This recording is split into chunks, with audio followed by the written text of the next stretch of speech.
সাকিব ভাইয়ের সাথে যেটা কথা হয়েছিল, আমরা একসাথে পিএসএল এ খেলেছি এবং বাংলাদেশ ক্রিকেট নিয়ে অনেক কথা হয়েছে এবং অবশ্যই সে মন থেকে চায় বাংলাদেশ ক্রিকেটটা এগিয়ে যাক এবং বাংলাদেশের যারা এখন নতুন উঠতি প্লেয়ার আছে তারা যেন ভালো ক্রিকেট খেলে এবং বলেছে যে অবশ্যই দল হিসেবে একত্রে খেলতে হবে, কারণ যখনই বাংলাদেশ টিম একসাথে পারফর্ম করে সবাই তখন রেজাল্ট করা শুরু হয়। সো ওই সাজেস্টগুলো আমাকে করেছিল ওই সময়। হ্যাঁ, বুলবুল ভাই কালকে অভিনন্দন জানিয়েছে আমাকে যে তুমি নতুন জার্নি করছো এবং এটা বেস্ট অফ লাক, অবশ্যই তোমার কাছ থেকে বাংলাদেশ ভালো কিছু আশা করবে। শান্তর সাথে হ্যাঁ কথা হয়েছে। একটা জিনিস দেখেন, শান্ত আর আমি তো ছোটবেলা থেকে একসাথেই ক্রিকেট খেলেছি, আন্ডার 15 থেকে আমরা একসাথে আছি। তা আমাদের কাছে যে জিনিসটা মনে হয় যে ক্যাপ্টেন ডাজেন্ট ম্যাটার, আমাদের টিম হয়ে খেলাটা ইম্পর্টেন্ট। এবং ওর সাথে যখনই কথা হয়েছে আমরা দুজনে একই ডিসকাস করেছি যে আমরা বাংলাদেশটাকে কত দূর নিয়ে যেতে পারি, কারণ এর আগে সিনিয়র প্লেয়ার যারা ছিল তারা কিন্তু একটা স্টেজে নিয়ে এসেছে। সো আমাদের দায়িত্ব এখন রেসপন্সিবিলিটি, আমরা একটা জায়গায় বাংলাদেশ টিমটাকে দাঁড় করাতে চাই।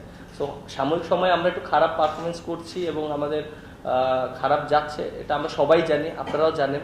সো আশা করি যে এই সময়টা খুব দ্রুত কেটে আসবে ইনশাআল্লাহ, আমি এটা বিশ্বাস করি। আমরা যে কাজটা করি এটা কিন্তু আমাদের জন্য, কিন্তু আপনি দেখেন যে আমরা ভালো করলে কিন্তু আপনারাই কিন্তু করেন, প্রশংসা করেন, এবং খারাপ করলে কিন্তু আপনারাই সমালোচনা করেন।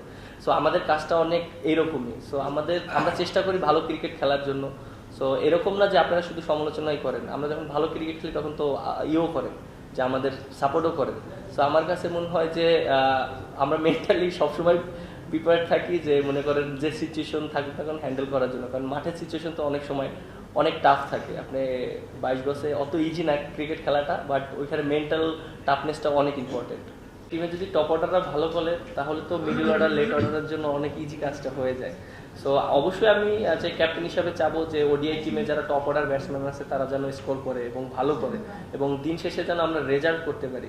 সো আমার কাছে এটা ম্যাটার করে না যে আমি ব্যাটিং পেলাম কি করলাম, বাট আমার কাছে যে জিনিসটা ম্যাটার করে যে দিন শেষে টিম রেজাল্ট করানোটা।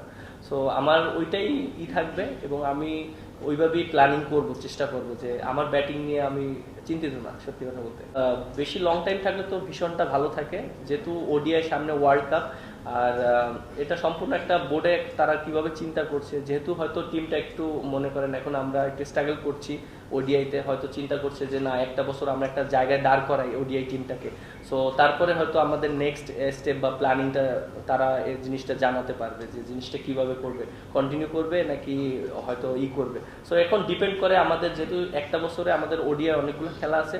সো আমাদের এখন সময় এসেছে ওডিআই টিমটা একটা জায়গায় দাঁড় করানো, কারণ আপনি দেখেন যে দুইজন সিনিয়র ক্রিকেটারও কিন্তু আমাদের ওডিআইতে মনে করেন তারা রিটায়ারমেন্ট করেছে। সো আমার কাছে মনে হয় যে যারা অপরচুনিটি পাবে তাদেরও এই জিনিসগুলো, কারা অপরচুনিটি পাবে, কিভাবে সেট করতে হবে, এই এক বছরের ভিতরে আমার কাছে মনে হয় যে সবকিছু সেট করা যাবে।